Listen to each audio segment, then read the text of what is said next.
He maha ngā kāpeka whakarewa ngākau, nā Pixar I hanga, he maha hoki I ngā wāhanga whakakata I te tangata. Nau mai ki Mojo Māori, anei ngā kōrero mō ngā wāhanga hātakēhi I roto I ngā kiriata a Pixar.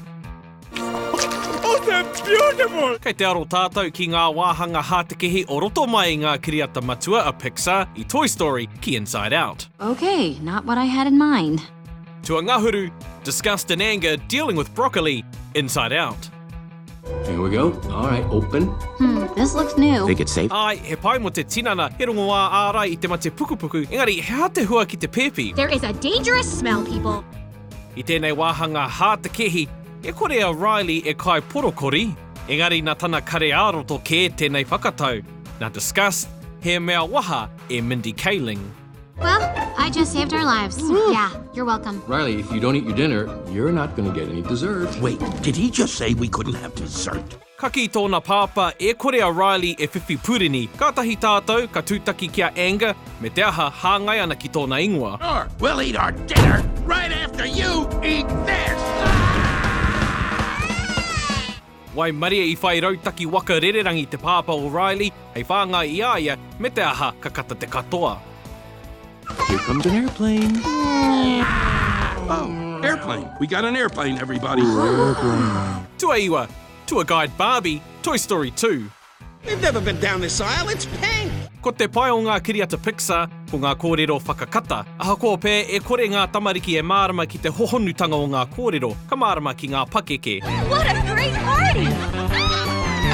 Hello, can go! Ka haria Mr. Potato Head, rātou ko Slinky me Rex e Barbie, I Al's Toy Barn. Ka taraiwa I te wāhanga Buzz Lightyear. Ka kia Barbie, I tere pau ngā tāre I te tau 95. And this is the Buzz Lightyear aisle. Back in 1995, short-sighted retailers did not order enough dolls to meet demand. He honanga tō tēnei kāpeka ki ngā kōrero tūturu I taua taurā I te putanga o te kiriata tuatahi. He hononga hoki tō te reo o Barbie ki Jurassic Park. Dinosaur overboard! Slow down! Remain seated, please. Permanecer sentados, por favor. Tua waru, where's my super suit? The Incredibles. Honey! What? Where's my super suit? Ko ki te tātou I roto I ngā kiriata tuahangata katoa, ko te ahei ki te kuhu I o rātou kākahu tuahangata, aha koa te horopaki. Where is my super suit? Put it away. Where? Ka karawhiua a Metroville e te Omnidroid, ka ngaro I a Frozone tana hūtu tuahangata. Nā tana wahine I huna e pai ai tā rāua puta ki te kai. Ka hua ke tētahi tohe hātakēhi no ngā waka topa e turakina haere te ana I waho. You tell me what my suit is, woman! We are talking about the greater good!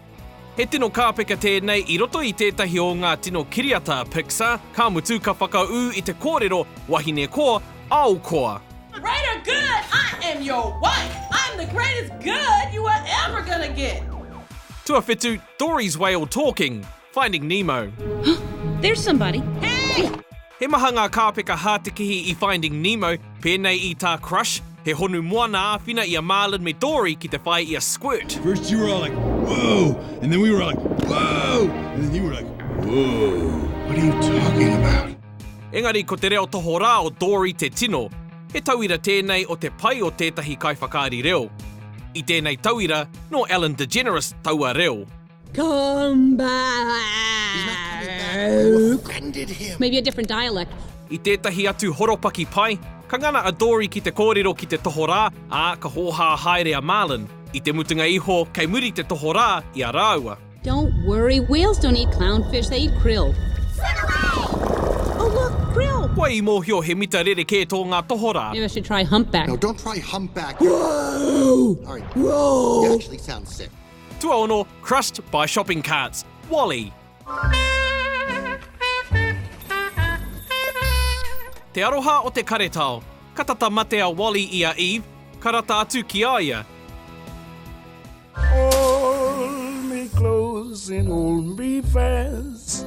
The magic spell you cast. This is La Vie en Rose. Ka whai a Wally ia Eve, e rangona ana te waiata Lavion Rose a Louis Armstrong, ka pā te whakamā ki a ia nōna ka ngana ki te huna. Ka tū pono pana ia I etahi kōneke, ka tahi ka whai e rā kōneke I a ia. When you kiss me, heaven sighs, and though I close my eyes, I see love and He hātakēhi tēnei kāpeka, he hononga hoki ki te hunga kua rongo I tēnei whakamā, nō rātou ka ngana ki te whai ipo. everyday word seems to turn into love song.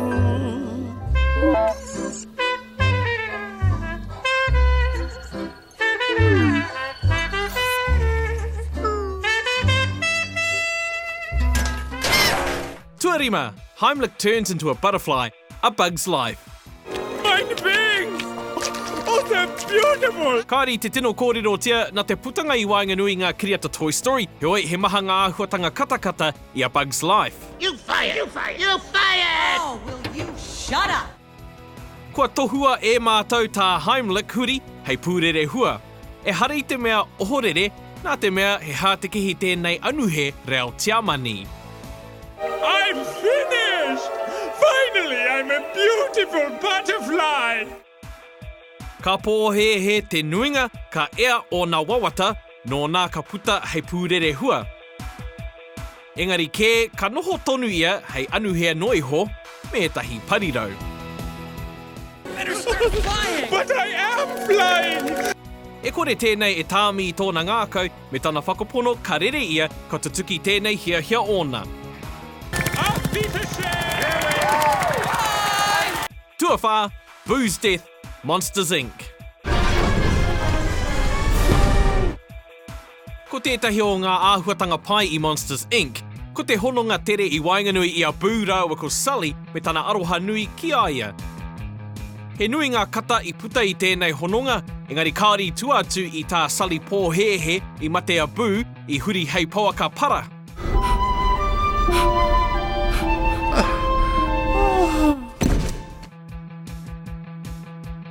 Kaua he te weri nui I tēnei pōhehe. So, that's a cube of garbage. He kino kē atu te ngahau I te mea kei te mōhio te hunga mā takitaki kei te ora tonu ia. Oh, well, hello there. What's your name? Mike Wazowski. Tuatoru, Buzz thinks he's choking. Toy Story. Are you saying you want to lodge a complaint with Star Command? Oh. He nui ngā kāpeka pai o Buzz Lightyear, tētahi o ngā tino kiripuaki I te ao kiriata, pēnei I tana huri hei kare tau paniora I Toy Story 3. Bitácora espacial. Me he despertado del hipersueño en un planeta extraño.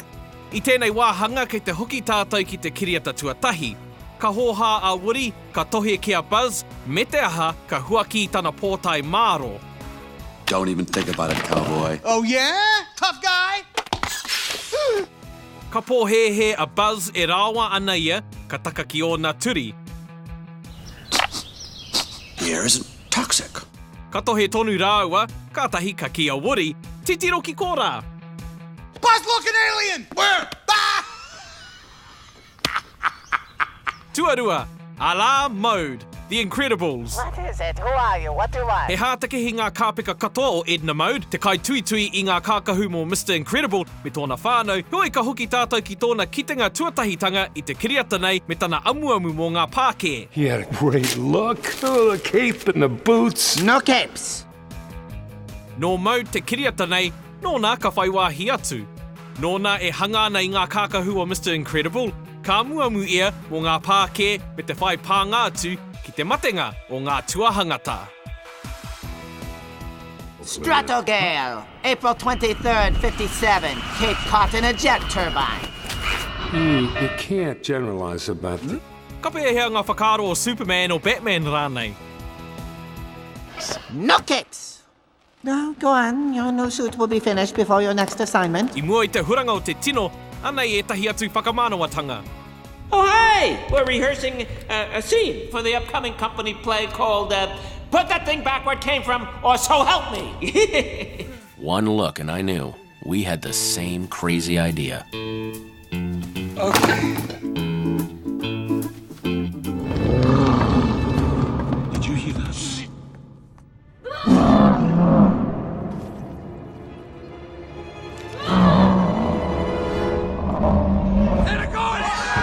Tuatahi, squirrel, up. Sheik. Uh-huh. Speak. Hi there. Ko whakarohia rānei e koe ngā kōrero a te kuri? Ko up te urupare me tana whakaatu ngā kara whakakōrero I te kuri. My name is Doug. I have just met you, and I love you. Ka tūtaki a Carl, rāua ko Russell kia Doug. Ka tūmeke I ana kōrero Pākehā, he oe ko te ohorere o te kuri I tana rongo I ngā kērera, te mahara ka titia ki te manoa. My master made me this collar. He is a good and smart master, and he made me this collar so that I may talk. Squirrel! Ka mōhio te hunga mana ki kuri ki te pono o tēnei horopaki. Ka kite te kuri I tētahi kerera, ka where rei katoa ia, nā ko nā I tohua ai ko tēnei tētahi o ngā tino kāpeka I te ao o Pixar. Cool. What do these do, boy? Hey, would you go de acuerdo contigo? I use that collar. Watashi wa hanashima to talk with. I would be happy if you stop. Kei te whakai rānei koe ki te rārangi? You're the best of the best, Yes, I know, darling. He haki a koe te kāpeka hātakēhi rawātu. Oh, okay. Ooh, well, so you want to do it the hard way. E kite ai koe I etahi atu pito kōrero o haurutia a Mojo Māori. Sea lions. They are natural predators. They could pounce at any moment. Mate, don't you worry. Oh, Gerald! Get off the road! Get off! You know it!